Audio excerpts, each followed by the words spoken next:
Al igual que el actor Al Pacino en uno de sus papeles emblemáticos como Michael Corleone en la saga del Padrino, en la tercera entrega, en la tercera parte del Padrino, en un momento estelar del guión de ese tercer capítulo, exclama airado, me quiero salir y me siguen arrastrando y me siguen metiendo. Y así un poco me siento con ustedes hoy, porque lo mejor que podríamos hacer para la salud democrática en Estados Unidos, para el potencial futuro de la relación entre México y este país, sería dejar de hablar de Donald Trump. Sin embargo, Trump sigue siendo parte importante del entorno político electoral de este país, sigue siendo un factor de enorme peso al interior del Partido Republicano y evidentemente con su decisión de esta semana de anunciar que lanza su candidatura para la nominación del Partido Republicano, la tercera vez que lo hace. Tenemos que volver a compartir con ustedes algunas reflexiones sobre lo que esto significa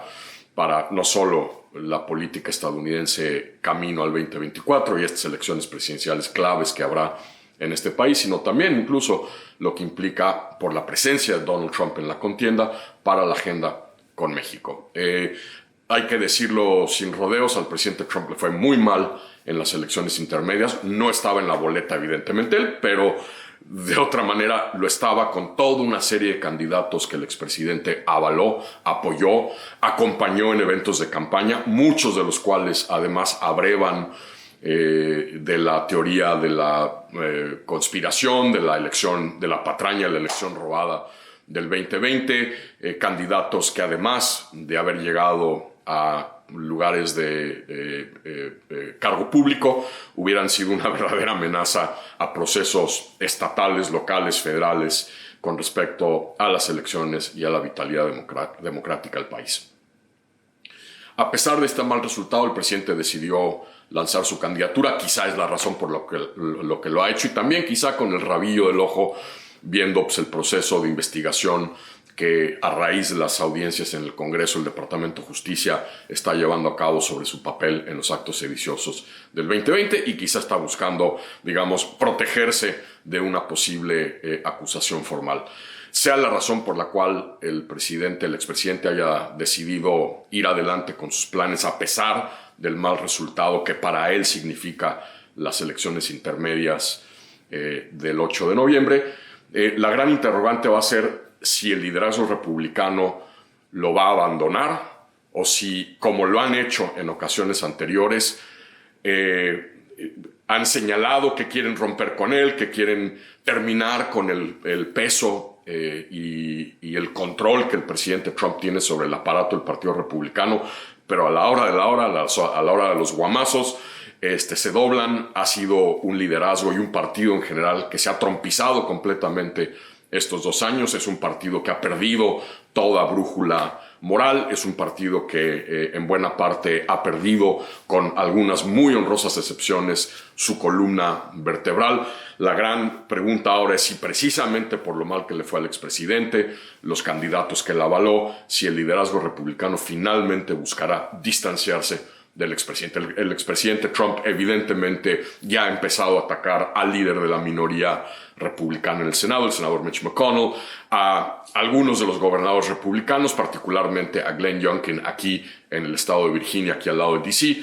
sobre todo al gobernador Ron DeSantis, que se reeligió en las elecciones intermedias para la gobernatura de Florida, en gran medida porque como resultado de ese importante triunfo de 19 puntos porcentuales por encima de su contrincante demócrata, por la coalición que Ron DeSantis logra articular en el estado, Ron DeSantis se ha convertido, como comentaba con ustedes, en el gran ganón de la elección y evidentemente quizá en este momento en la carta más fuerte para contender por la nominación del Partido Republicano. Trump lo ha atacado diciendo que él lo hizo, que DeSantis le debe todo a él. Evidentemente esto empieza a colocar el morbo de lo que podría ser una pelea Ron contra Don, en Florida los dos además.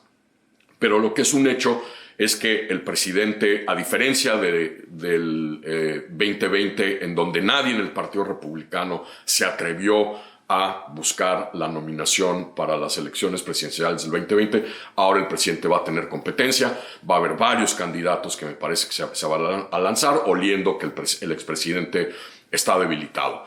¿Qué va a ocurrir? ¿Cómo se va a ir dando esto? Pues va a ser muy interesante verlo en las próximas semanas y meses. Sin duda va a ser un proceso primario camino al 2024 con un presidente más débil de lo que llegó en el 2020 a la nominación republicana.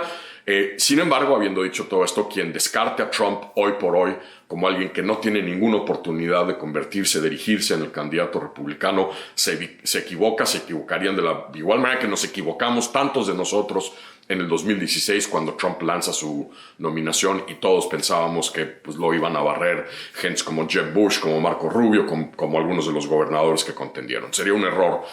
descartarlo a pesar de que llegue este proceso debilitado. ¿Qué implicaciones puede tener esto para México? Ciertamente el gran peligro es que Trump trate de autorrebasarse por la derecha, es decir, con gobernadores como Abbott y DeSantis que están usando el manual trumpiano de agitar con el tema de la migración y los migrantes, con esta agenda, este tufo xenófobo antiinmigrante que despiden los dos gobernadores de Texas y Florida que han estado alcahueteando con el tema de la migración, con el tema de la frontera con México, que Trump, para evitar que lo rebasen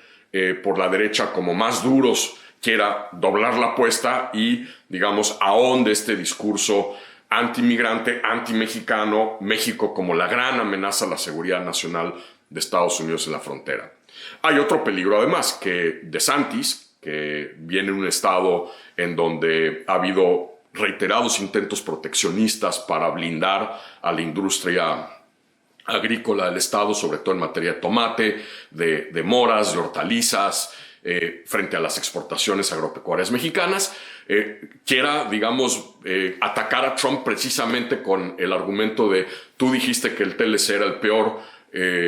acuerdo negociado por Estados Unidos, tú básicamente renegociaste un acuerdo que se parece mucho al TLC y el TEMEC ahora sigue siendo una amenaza a los trabajadores de cuello azul, al sector agrícola de Estados Unidos y que DeSantis, digamos, enfile contra el TEMEC para poder anotar puntos políticos en el contraste con Donald Trump y por ende, si lo llega a hacer, pues nuevamente México, además de los temas de seguridad fronteriza, migrantes, etcétera, se va a encontrar en el ojo del huracán con este tema. Y finalmente, pues una gran pregunta que me hago yo y que yo creo que muchos nos deberíamos estar haciendo en México, si con Donald Trump otra vez intentando llegar al poder, el presidente mexicano Andrés Manuel López Obrador, que claramente apostó por la reelección de Donald Trump en el 2020, cómo se va a posicionar, cuál va a ser su discurso, cuáles van a ser sus declaraciones y el efecto que esto pueda tener en una contienda político-electoral en Estados Unidos compleja, en la que además se va a dar al mismo tiempo que en México estamos en plena batahola electoral camino a nuestras elecciones del 2024.